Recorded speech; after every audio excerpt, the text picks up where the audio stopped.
Senator Jaffer. Thank you, Your Honor. My question is also to the government representative. Leader, I follow Senator Pate's question on detention of refugees. Leader, 50 years ago, I arrived as a refugee from Uganda to the best country in the world called Canada, knowing that I would find safe refuge. Today, the very thought that our government has contracts with provincial governments to incarcerate hundreds of refugee claimants and migrants in provincial jails is just mind-boggling. I shudder to think what would have happened to my beloved mother and father and 5 siblings if we had faced this detention. We would have been broken people and would never have flourished in this great country as we have. Since last week, Ontario, Quebec, and New Brunswick have announced that they are ending their detention contracts with the Canadian Border Services Agency. They joined British Columbia, Alberta, Saskatchewan, Manitoba, Ontario, Quebec, New Brunswick, and Nova Scotia to make it 8 provinces who have now cancelled their immigration detention contracts. Newfoundland and Labrador, Prince Edward Island, and the territories have yet not cancelled their agreements. According to the latest data from Canada Border Services Agency, as the second quarter of fiscal year 2022-23, these regions did not have any detainees. That said, it's still crucial for the federal government to put a federal policy in place. Just for your information, Leader, during during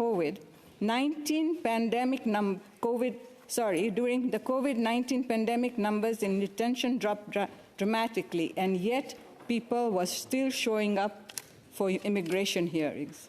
Leader, last week, Senator Pate asked you almost the same question, and I'm repeating it.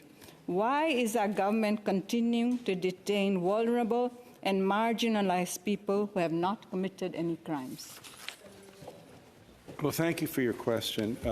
And I don't have anything, unfortunately, any new information to add to the answers that I provided to our colleague, Senator Pate. Canada's got a welcoming and just policy towards refugees. And that includes the obligation, when we receive them, to house them and welcome them in the most appropriate and humane way. And in that regard, the government of Canada, I understand, is in continual discussions with provinces and territories and those who have not yet changed their policies, to which you made mention, to ensure that we continually improve the way in which we welcome, house, and otherwise treat those who seek asylum in our country.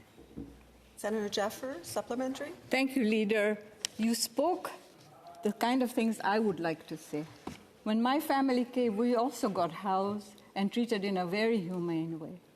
But, Leader, that's not been the experience of some refugees, not all.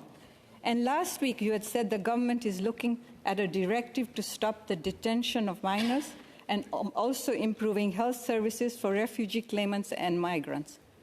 Why is the government not also reviewing the broader practice of detaining refugees, claimants, and migrants in jails from Canada? Now, Leader, I know what you have said. I'm not expecting an answer from you because you've said it. May I respectfully ask that you speak to the government, which you do on a regular basis, I'm not trying to be rude, and say, how long is this going to go on? And let us have the answer. Thank you, Leader. Senator Gold. I certainly will do so. Thank you.